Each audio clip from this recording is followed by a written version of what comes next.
Hello, good afternoon, colleagues, ladies and gentlemen. Thanks for coming to the session today. I also want to welcome all the participants online through the live stream of the UNFCCC. It may be good morning, good afternoon, or good evening to them, depending on where they are. And again, welcome to this session, which is titled Taking Stock of Water-Wise Climate Policy. My name is Jose Gesti, and I'm working as a climate advisor of the Secretariat and the Partnership Sanitation and Water for All. And I will be the first moderator of the session. This event is co-convened by the Stockholm International Water Institute, SIWI, and the Alliance for Global Water Adaptation, AGWA, with support from all the water sector partners of what is called the Water Pavilion at COP. The aim of this session is to open a discussion with countries, with parties to the Paris Agreement on what are their needs and how can they better work with the formulation and implementation of water-wise climate policies. So for the event today, we have a fairly simple structure. We're going to, after me, we will be talking with a high-level representative from COP27, from the government of Egypt, who will reflect on what the government of Egypt championed water at COP27. We will then jump into a set of 3 presentations to hear first on how water is reflected or not in the nationally determined contributions. We will also hear on co-benefits, mitigation co-benefits from water. And then we will also have a presentation on a tool, the Water and Action and Climate Tracker. After that, we will jump into a panel discussion with countries and with other speakers to, as I said, to reflect on how can we foster this dialogue so that we hear what are the needs of climate stakeholders so that they can formulate and implement water-wise climate policy. And then we will have closing remarks by a representative from the COP28 Presidency. So this is the program ahead of us for the next 1 hour and 15 minutes. And without further ado, what I will do is I will give the floor for a welcome address to Walid Hakiki, who is Chief of Section, the Ministry of Water Resources and Irrigation from the government of Egypt. So, Walid, nice to see you again here, and the floor is yours for the welcoming address. Thank you, Jose, very much. Thank you very much. First, I want to welcome you all to this very important session, I would say. And let me reflect also on the COP27 and how we try to include actually water at the heart of the climate action in a way. So water challenges are increasingly impacting every region around the world. Those challenges are mainly linked to population growth, urbanization, industrialization, degraded water-related ecosystems, water scarcity, underinvestment in the water sector, insufficient cooperation on transboundary waters, in addition to climate change impacts. Climate change is a central external driver that negatively affects both water supply and demand for different uses. This compound water climate challenge requires a holistic response to the inexorable commitment in order to fully grasp these interconnected issues and address them. Climate resilient water management is essential to tackle the current climate crisis. Sustainable water management is at the core of several climate change adaptation strategies, addressing drought, agriculture, flooding, water availability, etc. However, it should also be considered in the proper way when thinking of climate change mitigation strategies. Proper water management can play a central role in adapting to the efforts of climate change and reducing greenhouse gases. Improved water management, including sanitation, is an essential component of successful climate mitigation and adaptation strategies. Water is also key to attaining the goals and targets of the 2030 Agenda for Sustainable Development and the Sendai Framework for Disaster Risk Reduction. Climate resilient water management can therefore act as a mechanism of coherence among these global frameworks. Against this background, and after many years of futile attempts by the water community to water the COP, as we call it, the Egyptian presidency of COP27 has seized the opportunity to bring water to the heart of climate action. Actually, that was through 4 major actions. First, the introduction of the Action on Water Adaptation and Resilience Initiative, AWARE, in partnership with the World Meteorological Organization, WMO. Second, the COP presidency organized a high-level roundtable on water security. Third, organizing the first thematic day on water during COP. And 4, a water pavilion was hosted in partnership with international partner countries and organizations. These 4 major actions have been culminated by introducing water and its links with climate change for the first time ever in the COP27 covering decision, Sharm el-Sheikh Implementation Plan. COP27 also achieved a breakthrough agreement to provide loss and damage funding to the most vulnerable countries impacted by the effects of climate change. Creating a specific fund for loss and damage marked an important point of progress. Actually, Egypt has started the preparation for the water activities of the COP well before the COP27. The last preparatory event addressing water and climate before the COP27 was the Cairo Water Week 2022, which was convened in October as a pre-COP event addressing the interconnection between water and climate. The Cairo Water Week 2022 main theme was water at the heart of climate action, which we tried to achieve in the COP itself. So Cairo Water Week was also on the roadmap of the UN 2023 Water Conference. The result of the Cairo Water Week was representing the voice of the water-scarce countries. Egypt is trying to build on what has been achieved so far regarding water and climate. So the Cairo Water Week 2023 is also organized this year as a pre-COP event addressing water and climate issues. The main theme of the Cairo Water Week this year is Action on Water Adaptation for Sustainability. It is building on the AWARE initiative and will tackle the AWARE 6 work streams during the plenary sessions of the Cairo Water Week. It is also planned to organize the first meeting of the steering committee of the AWARE initiative during the Cairo Water Week this year. AWARE initiative, for those who also don't know about it, it is attempting to catalyze inclusive cooperation to address water as a key to climate change adaptation and its eco-benefits, as well as resilience. It aims at offering transitional adaptation solutions for planet and people. We are seeking your support and support of those who are active in the water and climate arena to that initiative. The UN 2023 Water Conference represents a critical juncture to promote the linkage between the water and climate agendas through linking the COP27 outcomes with the UN 2023 Water Conference. Egypt was honored to co-chair the Interactive Dialogue 3, addressing water and climate under the UN 2023 Water Conference together with Japan. Just I will list few or key messages from the Interactive Dialogue 3. So decoupling water consumption and economic activity is indispensable and a prerequisite to achieve water sustainability and climate resilience. Countries should work hard on developing and adopting national mechanisms for cross-sectoral coordination, mutually agreed, mutually beneficial, no harm-based policies for cooperative water-related adaptation. Having a global water information system is a prerequisite for climate action and disaster risk reduction and should be among the top priorities of the water-related climate actions. There is an urgent need to facilitate finance allocation and cost-effective implementation for climate-resilient water management and water-related climate action.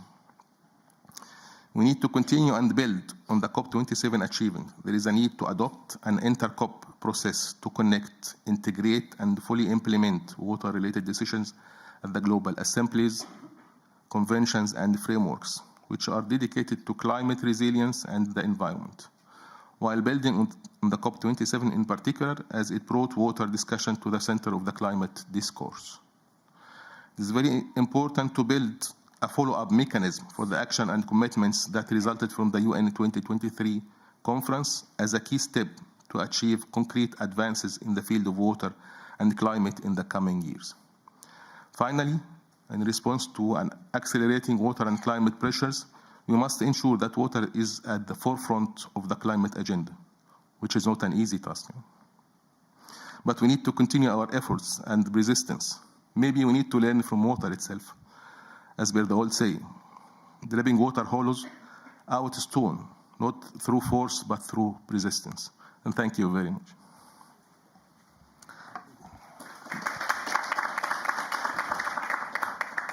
Thank you very much, Walid, for, well, first to the government of Egypt, right, for playing this championship role and yeah, for making sure that water is, as you are saying, in the center of the climate agenda. We all congratulated, right, for the fact that water was, as you have mentioned, spelled out for the first time in a COP decision, right? So this is great. And then, thanks also for sharing all the journey, right, and your vision on how to prepare towards COP28 and not missing out for the important outcomes of the UN Water Conference. So thanks very much for that. With this, we're going to jump into a set of 3 presentations, as I said. First, we're going to hear from David Hebart-Coleman, who is a program manager at the Stockholm International Water Institute at SIWI.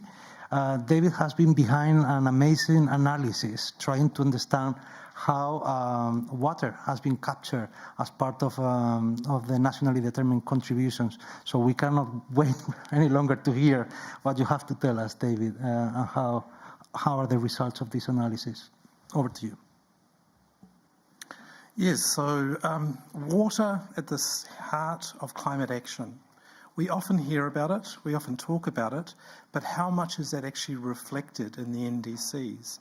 And so in the last couple of years, we've been having a look with the support of GIZ at what is the water content, not just in terms of water itself, but how well is it integrated or put through other sectors found within the NDCs.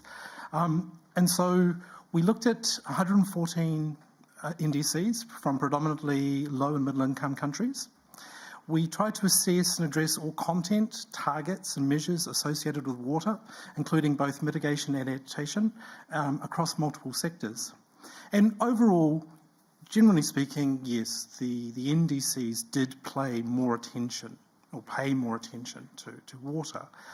But there is still room for improvement, and it's really weird to think this, but there are some countries who are now starting to prepare their next round of NDCs. And so part of what I'm talking about today is to try and start to think about what is needed to help improve and to actually place water at the heart of climate responses. Not just adaptation, which we often talk about, but of course mitigation, which Malin will be speaking about afterwards.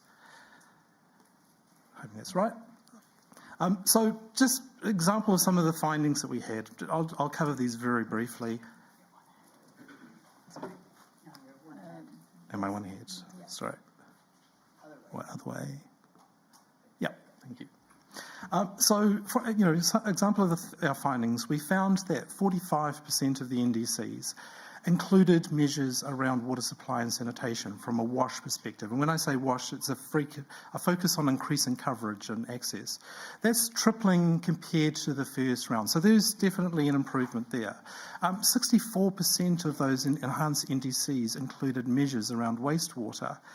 But, surprisingly, they weren't necessarily seen as important standalone mitigation actions. Actually, only 32% of these NDCs saw wastewater as an important aspect in terms of mitigation. So once again, there's room for improvement there. But overall, very few NDCs within their mitigation sections recognise direct or indirect connections with water supply, such as possibilities from water efficiency. So that's in terms of the water supply and WASH element. We also looked at freshwater ecosystems. And in many ways, ecosystems was a big shift from the first round to the second round, especially in case of wetlands, peatlands and mangrove forests, where wetlands were found about 50% of the NDCs, and coastal wetlands were about 2/3 in terms of the countries that have coastal areas. 60% of countries that have mangrove ecosystems included measures around them. But only 10 countries, 9%, actually mentioned freshwater ecosystems and aquatic ecosystems such as rivers or lakes, which is quite low. Thank you. I'm not used to this sort of thing, let's be honest. So this is why I'm a bit late. Thank you for that. but only about 9% actually looked at rivers and lakes, and that's an area that we've started to see, such as in the Water Mitigation Report, of increased focus. Energy and water linkages. Only 16% of assessed NDCs had a reasonable amount of detail connecting water with the energy needs in the location. A further 45% of these actually noted some connections, but very little detail. About 22% included hydropower in their mitigation sections, but sometimes that was just one of the targets within there. Whilst biofuels and biomass wasn't a big part of our study, I did have a quick look, and about 62% actually looked at that, but they were very rarely connected with water at all. So what were some of the challenges that I could really see come in this? Well, first of all, there are very limited numbers of water and water-related targets found in either mitigation or adaptation. There are a lot of measures, but many of these measures are quite general, or they're quite open, and they may not be as useful as providing a tangible nature that allows for a common language or common understanding of what the goals are. There is definitely limited accounting for water and mitigation, whether a constraint on the expansion of mitigation activities, or a lot of mitigation activities can have an impact on the local hydrological regime, and this has not really been looked at. There's not a lot of thinking or included within the NDCs about how those subnational components feed into the wider system. And I do notice that a gentleman from Cabo Verde is in front of me. They did a much better job in this. They did a lot more integration, and I'm very pleased to see you here. But overall, there was a lack of, once again, a lack of integration or coordination for water commitments across and between water-dependent sectors. I know in my own work with different countries that many of the ministries don't necessarily talk to each other about their particular commitments or their targets. And you can see this where you see different NDCs which will have quite expanded mitigation targets or adaptation targets. In their NDCs, but there would be massive impacts on the capacity or the ability to meet some of those commitments. So there's definitely a lack of integration going on. And throughout this conference, we've heard the word integration coming on. There's definitely also a lack of attention to water governance. And given that water is often at the heart of the climate response, only 12% actually mentioned water governance. A few more did talk about institutional arrangements in relation to water, but it still wasn't a strong aspect. So where are the opportunities for improvement? Well, increased use of measures that explicitly connect outcomes from one sector to another is a form of integration. Including detail on measures that are designed to be coordinated with other actions in different sectors is another form or way that integration could start to occur. Explicitly identifying the roles of IWM, landscape approaches, source to sea, nexus, and actually using them to guide decisions rather than just be seen as a standalone activity that a country is committing to, and to support the inclusion of baseline data. A lot of these measures have been put out there without knowing where you're coming from and where you're going to. And that actually means your business case is more limited than it otherwise would be. And finally, the establishing long-term strategies as a means of directing commitments. The long-term strategies have been talked about. There's not enough happening in there. But without those and seeing the pathway where you want to get to, it can be very difficult to get there. And these are some of the things I'm putting up here. I'm about to stop because I'm over time. But these are some of the ways that I could see improved coordination and integration. Similar to what I was saying there, that can be stepping stones to actually getting integration into our plans. So, thank you. Thank you, David, for sharing these important findings of this assessment. In a forum where the global stocktake is being discussed, and we jump into a political discussion from now on up to COP, And we can imagine, right, what is going to be the result of the global stock take. Probably we will realize that we are not on the right track to meet the Paris Agreement of keeping temperature below 1.5 degrees. So I hear that the opportunities that you are mentioning will be very welcome, right, by countries as they will realize that they come in the next cycle of NDCs. They can really benefit from all the opportunities that you are mentioning here to make further contributions toward the reduction of greenhouse gases emissions and also to commit targets toward adaptation. So let's hear your analysis, right, with a roof for improvement as an opportunity for countries to continue enhancing the ambition towards the second global stocktake review. Okay. Perfect. And with this, we will jump into the second presentation by Malin Lundberg Ingemarsson, Program Manager and Team Lead for Water for Resilient Landscape at the Swedish Waterhouse at the Stockholm International Water Institute. So Malin, you've been Chief Editor of a report that was released recently, that it came with very important insights in terms of mitigation co-benefits from water and sanitation. The report is called The Essential Drop to Net Zero, Unpacking Freshwater Role in Climate Change Mitigation. So we are also very interested, Malin, in a summary, right, the essence of what this report is telling us and what are the opportunities for co-benefits for mitigation. Malin, over to you. Thanks so very much. Thank you very much. And hello, everyone. It doesn't work? Okay, I need to be closer. And I've talked too much these days. I don't know what I've done the last couple of days.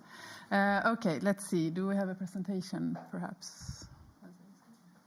Oh, yeah. Thanks so much. Okay, so I am the chief editor of this report that we launched at COP last year. And when working, I'm a forester by training, so I'm a little bit new to this topic. And by working with the report, it became so very painfully evident that the demand for fresh water is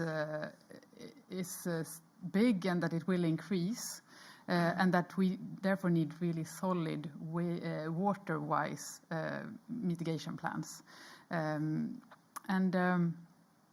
As we all know, climate change is experienced through water. Too little water, too much water, too dirty water.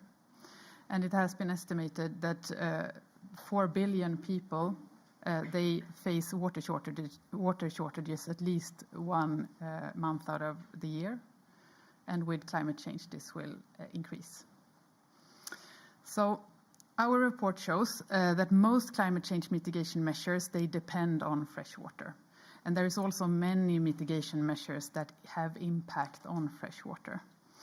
The report also shows that ecosystems' ability to store and sequester carbon or other greenhouse gases, they fundamentally depend on a functional water cycle. And so does nature-based solutions and many low-carbon energy solutions and also food production, of course. So therefore, we need to, let me see where we are. We are not on the right. Okay. So therefore, we need to account for two types. I'm missing a slide here. I'm just checking. Yeah, I think I'm missing a slide. Okay, so we need to account for two types of water risks in climate mitigation action. Firstly, the unmanaged water risks can limit success of mitigation. Water shortages, floods, climate-induced changes to the water cycle, they can impact the effectiveness and viability of mitigation actions taken across different sectors. And secondly, uninformed mitigation planning creates water risks to the water cycle. So if not planned carefully, negative impacts on freshwater resources might threaten water security, harm ecosystems, decrease the effect of mitigation measures that are being implemented.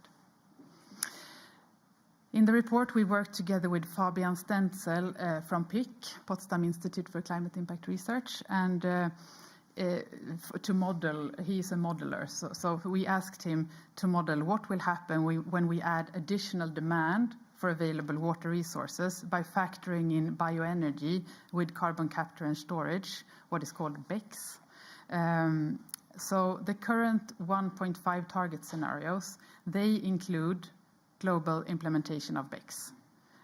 But the required water withdrawals that is needed for the irrigation in these bioenergy plants, that is not accounted for. So this means that bioenergy could become a major source of water risk. And this graph shows that even at the median case water use scenarios, closest to me here, freshwater planetary boundary risks being transgressed. And if we look at the maximum case scenarios, there is a great risk of increased water stress. Here is more results from Fabian's modeling. So the colors in the map, they indicate the top water user in the area. Blue color indicate regions where bioenergy would use more fresh water than other crop productions, domestic and industrial use of water. And here we see that that the future demand for fresh water risk exceeding available resources. And we will need to make trade-offs, and the trade-offs that we do, or the decisions that they do, they really need to build on these integrated decisions that David was talking about before, so that we take account for the whole hydrological cycle and all water needs and demands.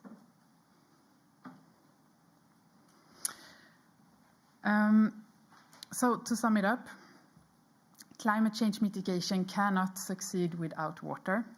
But let's shift the perspective also to look more into the positive possibilities and solutions here. In addition to accounting for the risks, we also need to consider the win-wins. That is the measures that is high mitigation potential, but that also are water smart. Using a freshwater perspective can provide mitigation opportunities. For instance, we need to support the hydrological cycle by protecting, restoring, and sustainably managing ecosystems. We also need to promote a water-wise transition to low carbon energy by mainstreaming water risk assessment for energy planning. And we need to invest in climate-smart drinking water and sanitation services, reducing emissions and recovering energy. And we need to account for water-wise co-benefits and synergies, making investment cases go beyond reducing greenhouse gas emissions, which, for instance, often is called nature-based solutions. And we need to invest in the integrated approaches. This could be done, for instance, by adopting a watershed or basin scale climate strategy. It all really comes down to having a systemic take on the water demand, accounting for risks and win-wins, both at national, regional, and local levels. Do we have enough water for all mitigation measures and all adaptation measures, in addition to the societal demands for water? We probably won't have in the future. So what can we do about it? Well, we need to address the complexity and work together across sectors and levels. And in climate planning, we cannot use these siloed approaches anymore because we don't have enough water for that. I think that's all for me, yes. Thanks so much.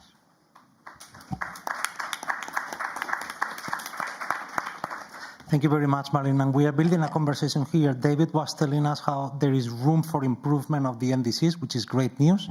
Countries will know that they can tap on the water opportunities to enhance their NDCs. Now, Malin has told us actually how to go about that, and she has shared practical examples of things that can be directly included into the nationally determined contributions. And now we are going to wrap up this set of discussions with another intervention by Ingrid Timboy, who is Policy Director of the Alliance for Global Water Adaptation. And Ingrid will tell us about an important tool that can help us with what we're discussing now. So now that we are convinced that the NDCs can be enhanced, that we are things that we've seen practically, now Ingrid will talk about the process that we can put in place to make sure that all this is captured well during the planning process of enhancing NDCs and climate policy in general. Over to you, Ingrid.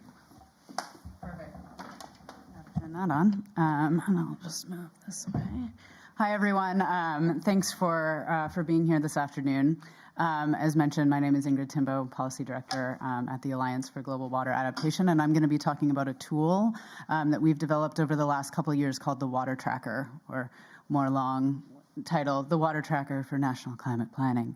But it's about doing exactly what my colleagues here have been talking about in terms of working on integrated planning. You know, we've discussed NDCs a little bit, but what the Water Tracker is designed to do is look across plans. So inclusive NDCs, NAPs, on and on. So we'll get to that.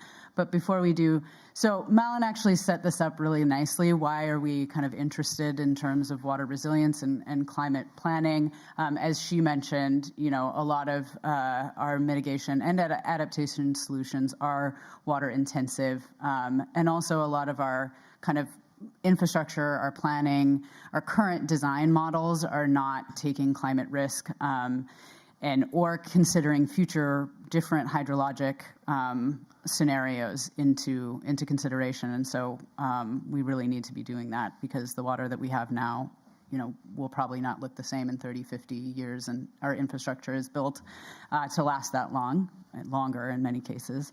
And also really what I'm interested in and why we really started this project is we really want the NDCs and NAPs and long-term strategies to be effective and to work and to actually bring about a future that is resilient and low carbon. And because of these water risks that are inherent in them, if we don't consider them, it risks the failure of our plans. And so very briefly, just to say, because we've been mentioning terms a lot here, what is water resilience? Why are we talking about that? So what we're talking about here is integrating both robustness. So for things that we're highly confident about in the future, we are building infrastructure or policies or things like that that are robust, that can stay in place. But where there's a lot of uncertainty, like around the hydrologic cycle, so we do have global models, but around precipitation and hydrologic cycles, they're not so great, especially at the local or the decision-making space. And so there's going to be a lot of uncertainty. And so how do we build flexibility into both our plans and our infrastructure? And we put a little thing down that we like to say a lot. If climate change is a threat multiplier, water is the resilience multiplier. And so, you know, yes, there's a lot of risk and challenges, but really by managing water better, we can have a really positive impact for climate planning. So very briefly on the Water Tracker itself. It's a tool, it's a diagnostic guide that is supporting enhanced water resilience within climate plans. So again, it's looking within an existing NDC to create a baseline. How is water included in both adaptation and mitigation? But then it's also looking across plans. And every country is different, so it's designed to be flexible. So one country, you know, might not have a NAP yet, but they might have a national adaptation strategy or a national climate law or different sectoral development plans. And so we work with the country themselves to determine, at least for the first round, which are the different plans that we want to look at. And then we look at how water is integrated both within and across them. So we start at this national level. There's other phases, second phases, third phases that are going sub-national, also looking at transboundary, because when you talk about water, you have to talk about basins. But again, trying to get a baseline assessment of how water is integrated, come up with some solutions that are developed by the countries themselves in consultation with our consultants. But this is a really country-driven process. And then do workshops to mainstream some of the results across different ministries, and again at multiple levels as well, and then create some recommendations for the enhancement of the NDCs and other documents. And we already have countries that we're working with that are already using some of the recommendations. We'll hear about that a little bit in the discussion, to enhance their NDCs. So it's designed to be a tool for that. We already kind of went over that. So some initial outcomes. So we've implemented the Water Tracker now. This project only started in 2021. We've implemented it in about 10 countries so far. We are hoping to onboard a number of other countries over the next year. But again, creating that baseline, creating some initial recommendations, really focusing on cross-sectoral, multi-sector, multi-stakeholder initiatives. So again, trying to do some of that work that my colleagues discussed to ultimately improve outcomes. So I'm not going to read through all of these, but I'm happy to share the PowerPoint. But we reached out to some of the countries that we've worked with to get some kind of results that we've seen from the NDCs. But definitely, there's a lot of challenges related to technical capacity, to finance, to trade-offs between different sectors and ministries. And that's not something, we're coming in that's going to be solved right away. But we do. This is the water tracker was also developed with several MDBs. The GCF has been involved and others. And so the idea too, in kind of the next round is now that you have the baseline, now that you have this information, what next? And so it's about connecting to other groups and organizations that can support technical capacity building, that can support connection to finance, et cetera, and doing some more of the kind of technical workshops as well. So that will be part of, as we're kind of building this out into a broader plan, working with more countries that we're hoping to do over the next coming years. So I think with that, I will wrap it up. Say thank you very much. And I'm happy to chat more afterwards about the water tracker. Our contact information is there. Yeah, thank you. Perfect. Thank you, Ingrid. And with this, we are wrapping up this first part of the session. I think we have built this trend, right? There is room for improvement, water in NDCs, also in NAPs. We have concrete suggestions on how to get that done, and we have the right tools to put in place consultative processes, multi-stakeholder processes to get this done. So I think hopefully we get this as a conclusion of this first part, as we jump now into a panel discussion that is going to be moderated by Andy Robbie, Senior Water Security Advisor at the Foreign Commonwealth Development Office, FCDO, of the Government of the United Kingdom. So, Andy, over to you, and you will invite your panelists to take over as well. Thank you very much.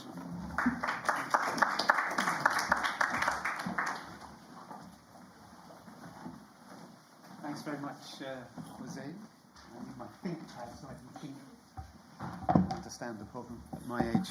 Yeah, my name's Andy Roby. As Jose said, I've been working on water security for about 4 years in the UK government, and really pleased to be here. Let me invite my panel without any further ado. Alexandra, please come up from Capo Verde. Yeah? And we have Mabel from Panama. And then we have my good friend Robert from the Netherlands. And I think we just jump straight into country sort of examples of how NDCs and water and risk is playing out. Because we don't have much time and we've got lots to get through. And we're going to end the session by a little summary of a very interesting meeting that Nicolas Frank will give us that went on earlier today, a briefing on the water dependencies of the mitigation policies. So please join us, Nicolas. Thank you. Now then, please, let's start perhaps with Alexandra. Small island. I've never been to your country. Tell us a little bit about the water risks that you're facing and how you're addressing those water risks in your strategies. Thank you. Okay, thank you. So my name is Alexandre Rodrigues, and I work from the Ministry of Agriculture and Environment in Cabo Verde. First of all, I would like to thank you for the invitation to take part of this side event and to address a topic of extreme importance of our country. I also take the opportunity to greet the colleagues and the audience here. Cabo Verde is a small island state located at the Sahel zone and characterized by an arid climate. So the country does not have any source of surface water, and all the potable water available is in the country is underground. Average rainfall ranges from 100 millimeter to 200 millimeter in the mountainous islands, And in most recent years, we have been going through a severe period of drought, which forced the country to declare water emergency throughout the national territory. The situation described above shows why the issue of water is important and central to us. In this scenario, how do we get water for the population and for the economic activities? So we have invested in the diversification of water production source. For public supply, we use a mix of groundwater and desalinated water. And for the economic and the productive sector, we use a groundwater. We use a broader of mix of water stored in dams, desalinated water, groundwater, and the use of treated wastewater. Groundwater exploration and desalination require, of course, an enormous amount of energy. So that's why we are massifying the water energy nexus by investing in renewable energy to pump and distribute water. We are also running a strong campaign to reduce and rationalize water consumption, especially in agriculture, which includes tax incentives, for example, for the adoption of drip irrigation. All these ongoing measures contribute to the mitigation of greenhouse gas emission in the water sector and contribute to the reducing vulnerability and increase resilience. Just for reference, about 80% of the population has access to potable water in Cabo Verde, and more than 85% of this water is desalinated water. Water sector appears at our NDC with two concrete contributions and a broad of measure. At NAP, the sector has a central role in reinforcing the resilience of the country and the population. Thank you. Brilliant. Now I want to visit. Please, you are invited. Thank you so much. Mabel, do you want to give us the Panama story, which is quite a contrast, water-rich in some ways? Yes, thank you very much, Andy, and hello to everyone. Yes, it's really shocking sometimes to listen to other countries who have these type of issues, because Panama, on the contrary, we have abundant water resources. We have rainy season from like 8 months a year. So for us, water is always being available, and it's part of our main driver for economy. We have, of course, the Panama Canal, who works on water, and is part of our biggest contributor to the GDP. But we also have, for example, the agriculture sector that also depends highly on water. So for us, water is an economic driver also, and it's really important. But because we have, I can say, the blessing of having a lot of water, sometimes it's been difficult to actually understand the importance of managing water in the proper way. So just to give you a glance of what we have been doing lately, because water problems have been increasing in Panama, even though we still have water resources. We have a scarcity in some areas. The Panama Canal levels now, because of El Niño, are really low, which is really worrying for us as is our economy, basically. And also, we're trying then to understand what we can do to better manage water resources.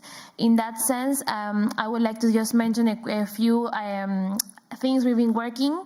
So from the Ministry of Environment, I work in the Ministry of Environment in the Climate Change Directorate, and we first have worked really hard on having the water sector as part of our NDCs. We have one sector called watershed management in our NDCs, and one of our commitments is to have an adaptation plan for the watersheds in Panama. That adaptation plan belongs to the whole NAP of Panama, who is now starting to be developed after a couple of years of trying to access the GCF, but we have finally made it. And then because of water is being also this key driver, we have a national water security plan. We have a national water strategy for water resources. We have then, like I mentioned, the NDCs. We have the the national plan to combat desertification and desertification in 2015 and 2025. So for us, like I said, in the last couple of years, we have tried to work hard on having this as a key issue in our national policies. Also, water is like spread among a lot of institutions: Ministry of Environment, Ministry of Health, Ministry of Agriculture. Within the Ministry of Environment, you have the Water Security Director, the Climate Change Director, the Biodiversity Directorate. So we have a lot of actors that have to be involved. But I'm really happy to mention that we have been working with these stakeholders and non-stakeholders too: civil society, producers, people who use water for their daily actions and daily activities. So we have also working on having a climate change law that involves water as our main issue to preserve and to take into consideration in all our policies. And we are working on having maybe another framework law or maybe institutional arrangement that talks about water. That's still under consideration because they have a lot of things to take into account. And just to wrap up this intervention, I would like to mention that also we have been working with the water tracker in Panama. We have analyzed around 5 documents with the water tracker. We have received concrete recommendations on how we can enhance water in our water management and in our plans, especially now that we are updating our NDCs. Like they were mentioning in the panel before us, NDCs are now being enhanced, being worked on, because 2025 is the next date we have to submit. For Panama, we're already working on our update on our second NDC. So we are hoping to submit next year, actually, our enhanced NDC. So we have to take into consideration these recommendations. We are working closely with Mario. I know some of you may know him, and it's been really good for us to have this type of information. And finally, we have the water footprint program. That pretty much is looking forward to addressing how corporations and municipalities and producers can actually quantify their water footprint and how they can enhance adaptation measures to preserve water. So that's also going on now, and we are signatories of the water footprint, of the Just Water Footprints, an initiative that was launched in Glasgow in COP26. So this is how one of the few things we're trying to work on and to enhance in our management. Thank you. Mabel, that was brilliant and very exciting to hear how you're addressing it. Yeah. Robert and I are delighted that you're doing both the tracker and the footprint, of course, because the Dutch and the UK partnered up on this. And so last but not least, but perhaps the lowest country in the world, the Netherlands. Tell us about your water climate risk, Robert, and what you've been doing to address that. NDCs et al. Thank you. Thank you, Andy. The battle is not quite fair because we were having adaptation plans before we had climate problems because we are below sea level. So the sea level was already a problem before our climate became a problem. So it's a bit in our genes, I sometimes say, our polder model, farmers that were in lowlands and having trouble with too much water. What are we going to do? We need to get rid of the water. First, the farmers were doing it themselves, but then they were not having any time for doing some farming, and that's what a farmer does. So they created a kind of polder foundation, and they paid money to people to keep the polder dry so they could do farming and earn money. And that was a little bit the start of the working together on water in the Netherlands. So it's a cultural thing. And we thought for a long time that we were doing very well, and then that was 1953. And there was a big flooding, and then we suddenly realized that we were not doing enough. And we were sleeping too much and thought that we were doing well. But some people have been warning us, so there was a lot on the shelves, and that was the Delta Plan that came into place. And that was a plan where we looked at where are the dikes too low, what are the expectations for the coming decades on sea level rise, what is the weather forecast, which will be more unpredictable, can we prepare us for that? So we went on working very hard, made dams, and then we made a mistake again, because if you have a closed dam in front of a river arm or a delta arm, then the biodiversity behind the dam will be destroyed. So we thought this is not a good way, so we should find another way. So we have now a movable dam where the tides can go in and out, but when there is a storm, we can lower them and still be safe. And so every time we try to learn, little by little. And in the meanwhile, we know now that you do not need only a delta plan, you need a national adaptation plan, where there is not only talk about water, but also about agriculture, about your infrastructure.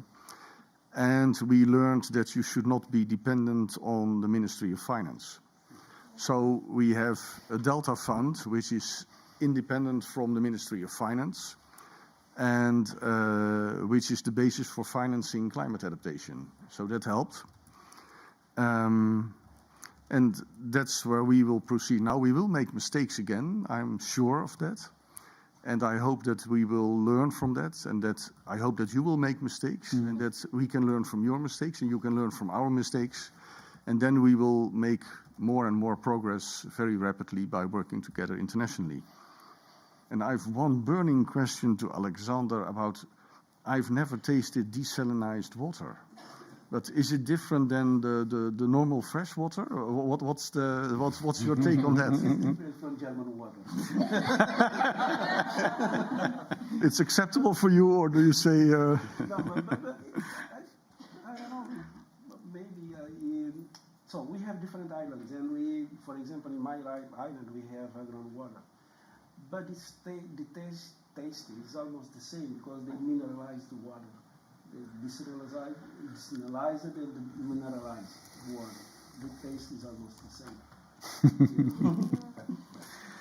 Well, let's share some water and a beer after this. That would be really good. The German beer is particularly pure, I believe. Just 4 ingredients. What a great mix of countries. Thank you for that. I mean, that's given us a real snapshot across the world of different country types. But let me revisit the same 3 countries and ask Alexander, first of all, you talk about all this investment that you've made. You didn't have a Delta Fund. Where did the money come from? Okay.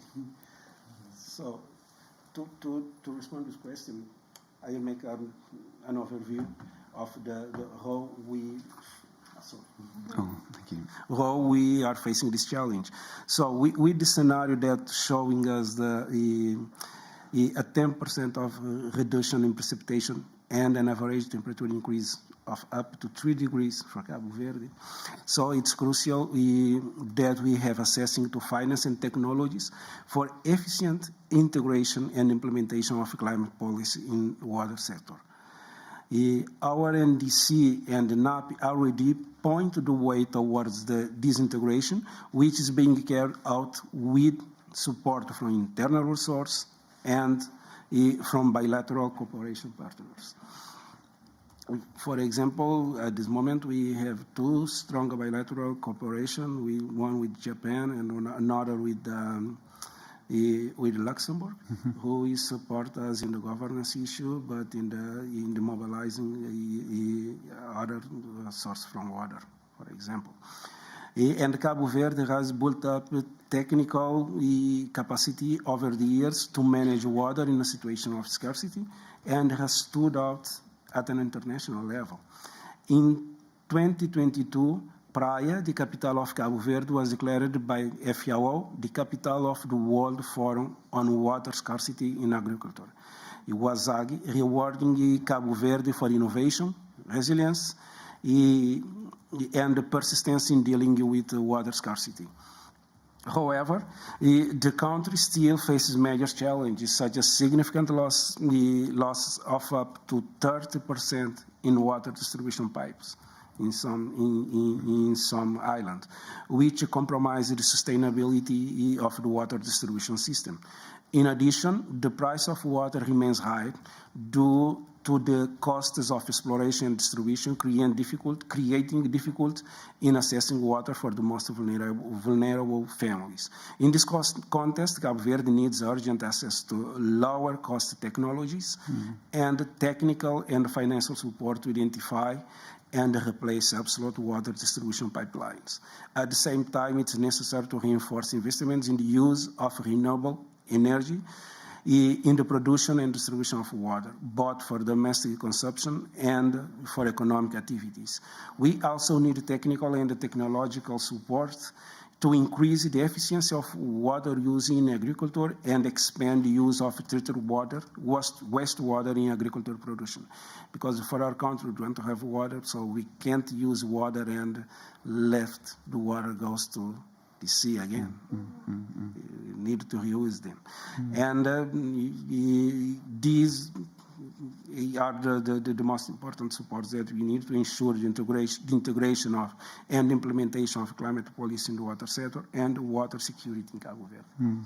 That's absolutely fascinating, Alexander, and really well done on the Water Award. We need to pass those lessons on to others, for sure. Mabel, moving on to you quickly, different sort of question here. How did you take water out of the Water Ministry and get an integrated plan? Yes, actually, like I mentioned before, we have to work with a lot of institutions. Thankfully, we have we have been able to have funds from different international funds like the Adaptation Fund, GCF, GEF. We also have a trust fund for water and protected areas within the Ministry of Environment that is pretty much it provides itself with the fines that people have to pay because they commit something illegal for the environment. So yes, for us it's been really important and key to have multilateral cooperation and to have international cooperation in this issue, pretty much because the budget, the internal budget from Panama or national budget sometimes will not be enough to have all of these practices and to gather all the information needed about water management. So one key program that we was with the Adaptation Fund. It was in 2 of our biggest watersheds in Panama. We were able to do a vulnerability assessment in the watersheds. We were able to plan some adaptation measures for producers in the agriculture sector. So those are really good experiences and practices and lessons learned that we want to reproduce in other parts of the country. But definitely a big barrier for us and challenge is financing and accessing this finance, because if we don't have projects that we can like pick a little bit from here, pick a little bit from here, and pick a little bit from here, and then have to go to the place and be able to actually assess what's going on is quite difficult. But like I said, with the enhancing of capacities of building these proposals for these different funds, it's been easier now that we can actually go through. But also something important for us, for example, is capacity building within the Ministry of Environment and within other stakeholders. In the Ministry of Environment, there's a lot of young people. The Climate Change Directorate, we're quite young, pretty much below 30 years old, most of us. So we have a lot to learn, but we also work on enhancing capacities all the time so we can have a strong team that works with these initiatives. And this that I'm pretty much mentioning here on the follow-up of Water Tracker, the Water Footprint Program, is being followed by these climate change analysts that are below 30 years old. So it's been really important to enhance capacities, to work together, to learn, and to also bring that information to the local level, to producers, to municipalities, that we can all work together in this sense. So it's still a big challenge accessing to investments and accessing to financing. But I think that it's important to build these big programs or big projects that have water related or have like this water, energy, food nexus. That's really important. That was our main driver in this program that I'm mentioning of the 2 watersheds countries in Panama. And in that way, we can do a lot of things within the water management that can actually help us to build better policies and to build better plans. Because in Panama, also one of the biggest challenges is data, to access data that is actually transparent and viable and all of these things. So having this information from the ground, from the bottom up, is really important for enhancing public policy and for enhancing plans. So yes, it's still, like I said, a challenge, but we are working with these other funds and other investments we can access to. And we have also a lot of, for example, South-South cooperation, Costa Rica, Colombia, Cuba, for our countries we're working with, exchanging experiences. We also have, like I mentioned, multilateral banks. So we are working on different type of financing, but we're also trying to put this as a main objective of the national budget, so we can have national support for these type of programs. Brilliant. And I don't think there's anything wrong with youth in this business. I think you bring with it such vigor and energy and clear thinking. Some of us old water buffaloes, Robert, we get stuck in our old ways. So again, congratulations on that progress. Robert, I'd love to hear from you from a bit more of an international perspective. The Dutch did such a great job with the water conference, with Tajikistan and so on. I just wondered how you would bring these sort of issues to the table in the follow-up to the water conference and looking at COP28, because I forgot to mention that we have our colleague from UAE on the line later, Salma Saeed, who's going to talk to us a little bit about the perspectives. I thought you might throw out a few challenges for UAE and what you'd like to see at COP28. Thanks. Yes, the UN Water Conference. Lots of people, lots of side events, a great outcome, but still an outcome in a report of a conference and not the real thing like a resolution, like things that we can rely on in future years. So that's what we now have to work on. That's that follow-up. And the other thing is, we didn't want it to be a conference only for talk, but there should be action in the future. So there is a water action agenda. And we are very grateful that about 830 actions have been submitted. Sometimes people ask me, what is next? Well, in general, if you submit an action, then you are going to execute that action. So I would say, after thank you very much, we would love to see you execute your actions and commitments to the water action agenda. The challenges for us all, but also for the UAE, is how can you create a system of all those actions that you work in a kind of systematic way in countries, because the actions are now the variety is big, there are big and small actions, so we should try to align that better and perhaps group them in data actions and planning actions and implementation actions, etc. The other thing is we need a kind of governance structure. One is that is foreseeable, and that is a little bit the outcome of the conference, is the Water Action Agenda was presented to the Secretary General and the PGA. And I think there is certainly a role for UNDESA and UN Water to have a yearly stocktake at the high-level political forum. But I think we need more than that.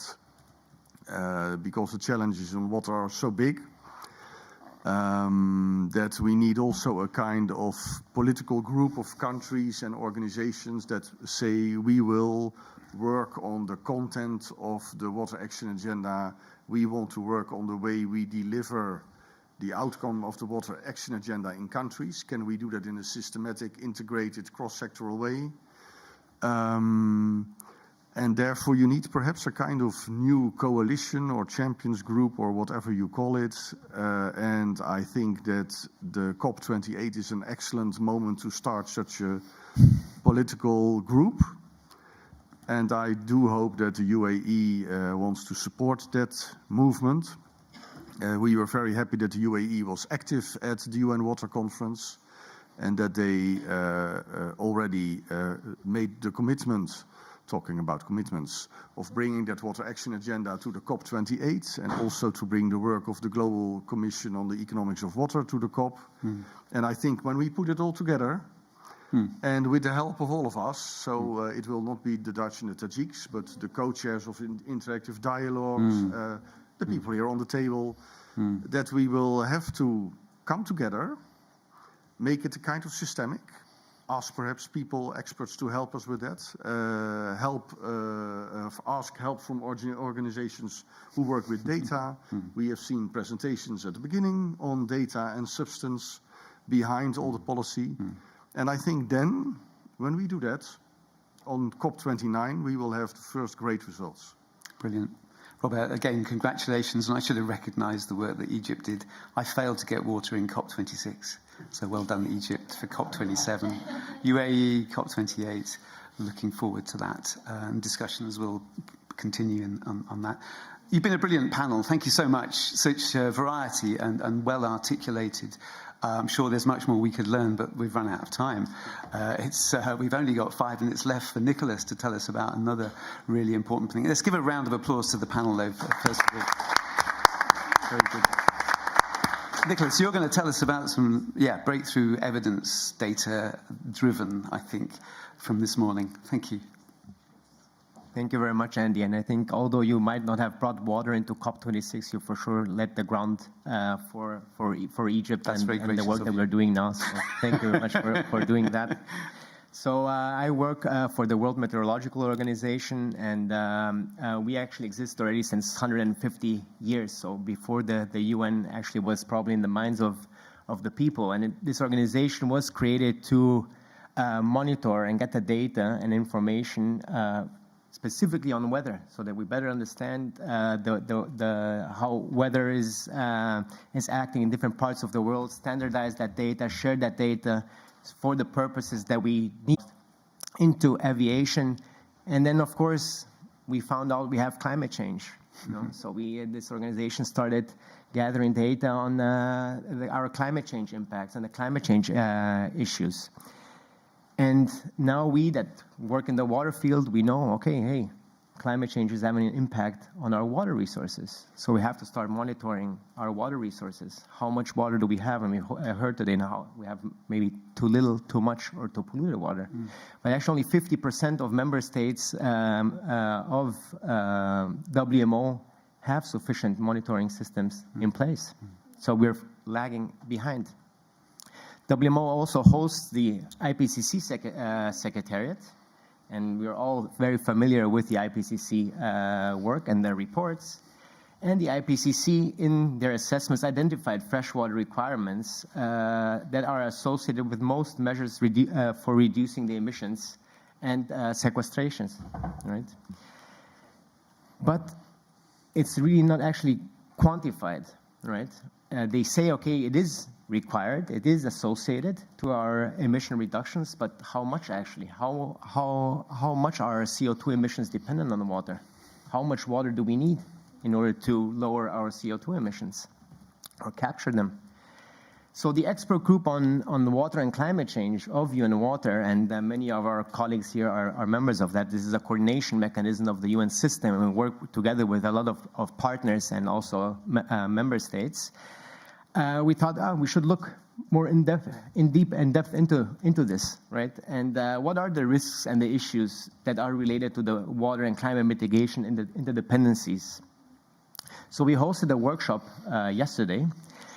We gathered over 30 experts. I think even over 50 people attended this workshop to get this, try to get this data together. What are the global numbers that we can use in our national determined contributions, in our negotiations here at the climate conferences and in the processes?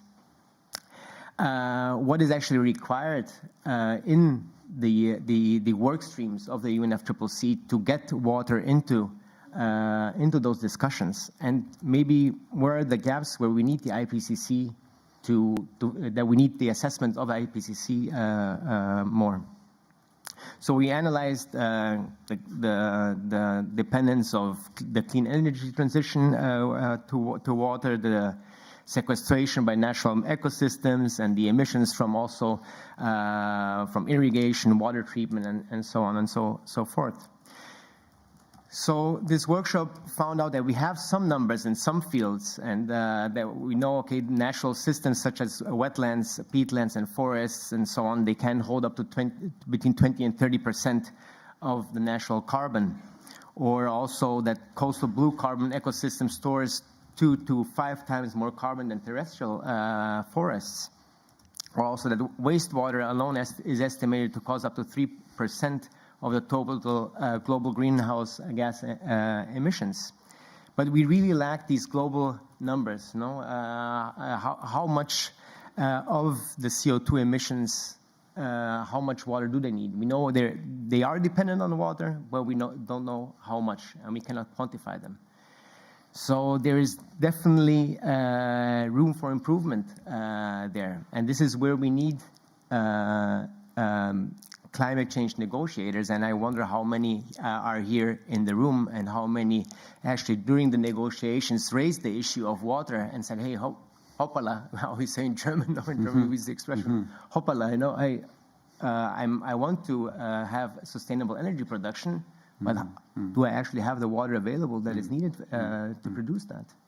Yeah. And actually, and I know I'm running out of time, sorry, but and you're also familiar with the IPCC assessment. It shows with every degree Celsius in increase of the planet, we're having always less water in the water scarce regions, and in the water abundant regions, we're getting even more water, but in an unpredictable way. So how much water, how can I predict the water that I need for my energy transition? These are the questions that we're asking us. These are the questions that we're trying to solve. And this is I think the information and the data that climate negotiators need in order to achieve their goals and targets of the Paris Agreement. So I'll stop here. Nicholas, that was a brilliant summary of, it was a 5-hour workshop yesterday. So well done. There is a briefing presentation which could be made available to participants today. I really recommend looking at that. There's some really gritty stuff in there. That's going to be going up to my Director of Energy.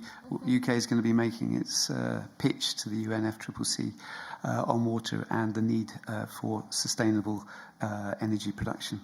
We've virtually run out of time, but last but not least is Salma Zaid from UAE. I hope she is on the line. We want to hear your thoughts on what you've heard, Salma. I don't think we've had the pleasure of meeting, which is a shame. There will be opportunities in the months ahead running up to COP28. Would you like to give us your perspectives of water and how it should and could appear in COP28 going forward? Over to you. Sure. Thank you so much for this opportunity. So I'm Salma. I'm part of the COP28 Partnerships team. I don't know if you're hearing me because I'm hearing a bit of an echo, but all good. If the sound, okay, perfect. So yeah, I'm part of the COP28 Partnerships team. So we focus on the non-negotiated outcomes for COP and specifically working on the water sector. And first, before starting, I'd just like to apologize on behalf of Shobano Tirmizi, who's the water sector lead, but unfortunately could not be here with us today. So yeah, thank you so much for a very rich discussion and session today, and it's certainly giving us a lot to reflect on. And I'd like to take this opportunity to thank the people in the room today who have been part of our consultations process over the last few months, starting with the UN Water Conference and after that. So, and yeah, definitely look forward to engaging with the rest of you in the coming months as we prepare for COP28.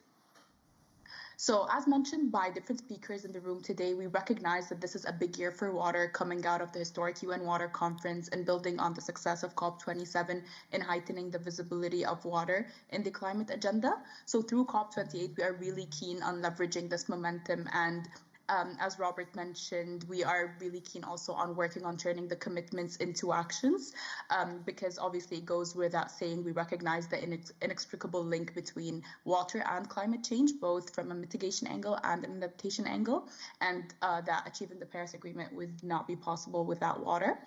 So for COP28, we are treating water as a standalone pillar to give it the dedicated attention it deserves within the climate dialogue, but we are also working to ensure that water is being mainstreamed across the relevant thematic areas under the COP28 agenda, and this includes water, this includes food systems, nature, fragility, innovation, etc.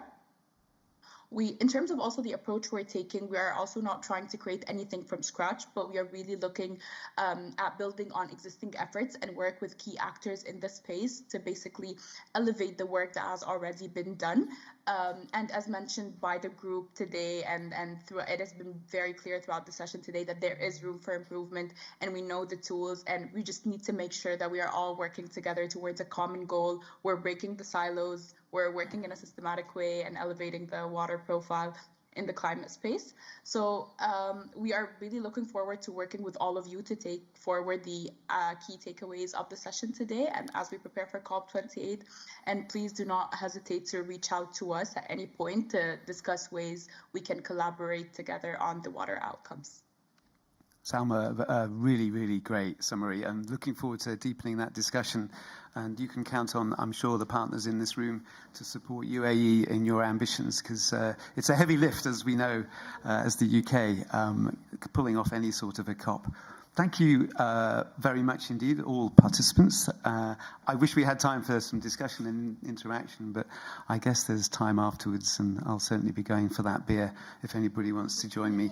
But just to say, you know, we talked through mitigation and the water dependencies of mitigation. And of course, having failed to mitigate, we've got adaptation as a problem, and that really needs addressing now. And we have now loss and damage. I really hope we don't need it. If we do, that is an admission of failure across the world, for which we shall have to put our hands up. But there we go. We have that mechanism, which I think that will move ahead at its own pace. But I think you've heard enough about water-wise climate policy this afternoon to be inspired. If you've not convinced that water should be in your climate policy, it definitely should be. And there's nothing more for me to do than to thank those organising it, pulling it together, and to wish you a very good evening. Thank you very much.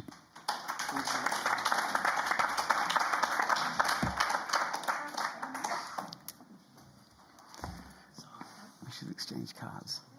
It was really great. I knew a little bit about Panama before, but the other country there.